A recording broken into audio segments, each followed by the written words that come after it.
CHAPTER XXVIII of Anna Karenina, Book 7, by Leo Tolstoy, translated by Constance Garnett.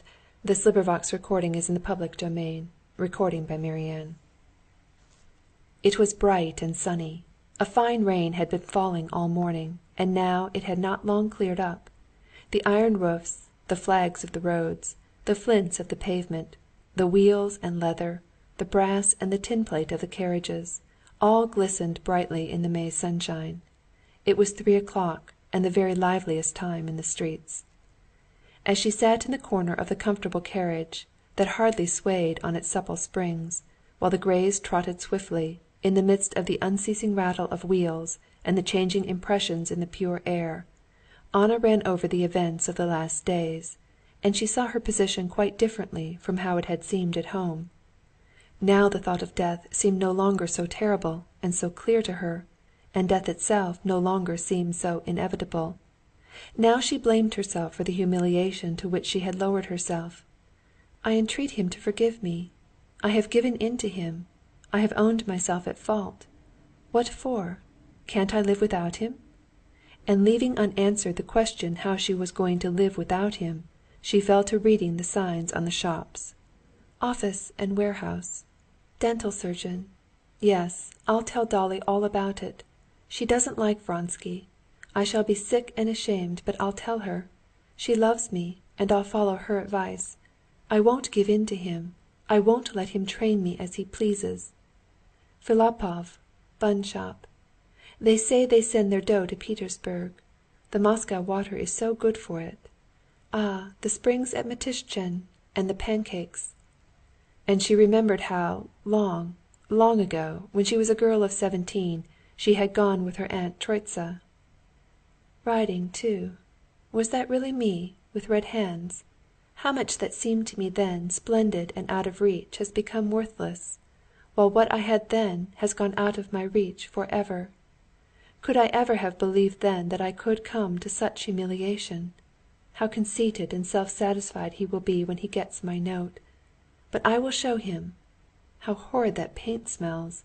Why is it they're always painting and building? Mode et robe," she read. A man bowed to her. It was Annushka's husband. "Our parasites." She remembered how Vronsky had said that. "Our? Why our? What's so awful is that one can't tear up the past by its roots. One can't tear it out, but one can hide one's memory of it, and I'll hide it." And then she thought of her past with Alexey Alexandrovitch, of how she had blotted the memory of it out of her life. "Dolly will think I'm leaving my second husband, and so I certainly must be in the wrong. As if I cared to be right! I can't help it," she said, and she wanted to cry, but at once she fell to wondering what those two girls could be smiling at. Love, most likely. They don't know how dreary it is, how low. The boulevard and the children. 3 boys running, playing at horses. Seryozha! And I'm losing everything and not getting him back. Yes, I'm losing everything, if he doesn't return. Perhaps he was late for the train and has come back by now. Longing for humiliation again," she said to herself. "No, I'll go to Dolly and say straight out to her I'm unhappy, I deserve this, I'm to blame, but still I'm unhappy, help me. These horses, this carriage, how loathsome I am to myself in this carriage. All his, but I won't see them again." Thinking over the words in which she would tell Dolly, and mentally working her heart up to great bitterness, Anna went upstairs. "Is there anyone here?" she asked in the hall. "Katerina Alexandrovna Levin," answered the footman. "Kitty! Kitty, whom Vronsky was in love with," thought Anna. "The girl he thinks of with love. He's sorry he didn't marry her. But me he thinks of with hatred, and is sorry he had anything to do with me." The sisters were having a consultation about nursing when Anna called. Dolly went down alone to see the visitor who had interrupted their conversation. "Well, so you've not gone away yet? I meant to have come to you," she said. "I had a letter from Stiva today." "We had a telegram too," answered Anna, looking round for Kitty. "He writes that he can't make out quite what Alexey Alexandrovitch wants, but he won't go away without a decisive answer." I thought you had someone with you. Can I see the letter?" "Yes, Kitty," said Dolly, embarrassed. "She stayed in the nursery. She has been very ill." "So I heard. May I see the letter?" "I'll get it directly. But he doesn't refuse. On the contrary, Stiva has hopes," said Dolly, stopping in the doorway. "I haven't, and indeed I don't wish it," said Anna. "What's this? Does Kitty consider it degrading to meet me?" thought Anna when she was alone. "Perhaps she's right too. But it's not for her, the girl who was in love with Vronsky, it's not for her to show me that, even if it is true. I know that in my position I can't be received by any decent woman. I knew that from the first moment I sacrificed everything to him. And this is my reward. Oh, how I hate him! What did I come here for? I'm worse here, more miserable." She heard from the next room the sisters' voices in consultation. "And what am I going to say to Dolly now? Amuse Kitty by the sight of my wretchedness? Submit to her patronizing?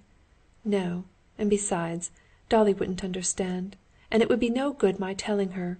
It would only be interesting to see Kitty, to show her how I despise everyone and everything, and how nothing matters to me now." Dolly came in with the letter. Anna read it and handed it back in silence. "I knew all that," she said, "and it doesn't interest me in the least." "Oh, why so? On the contrary, I have hopes," said Dolly, looking inquisitively at Anna. She had never seen her in such a strangely irritable condition. "When are you going away?" she asked. Anna, half closing her eyes, looked straight before her and did not answer. "Why does Kitty shrink from me?" she said, looking at the door and flushing red. "Oh, what nonsense! She's nursing, and things aren't going right with her, and I've been advising her. She's delighted. She'll be here in a minute," said Dolly awkwardly, not clever at lying. "Yes, here she is." Hearing that Anna had called, Kitty had wanted not to appear, but Dolly persuaded her. Rallying her forces, Kitty went in, walked up to her, blushing, and shook hands. "I am so glad to see you," she said with a trembling voice. Kitty had been thrown into confusion by the inward conflict between her antagonism to this bad woman and her desire to be nice to her. But as soon as she saw Anna's lovely and attractive face, all feelings of antagonism disappeared. "I should not have been surprised if you had not cared to meet me. I'm used to everything. You have been ill? Yes, you are changed," said Anna.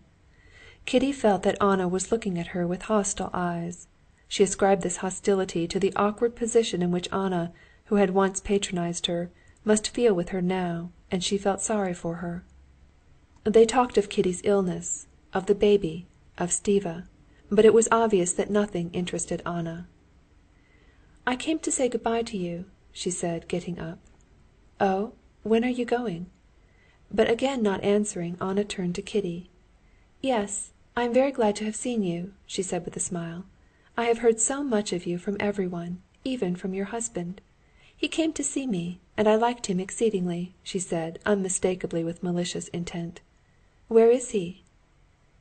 "He has gone back to the country," said Kitty, blushing.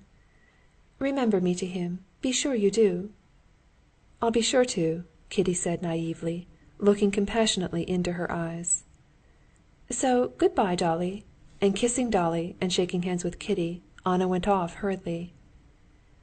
"She's just the same, and just as charming. She's very lovely," said Kitty when she was alone with her sister. "But there's something piteous about her, awfully piteous." "Yes, there's something unusual about her today," said Dolly. "When I went with her into the hall, I fancied she was almost crying." Chapter 29.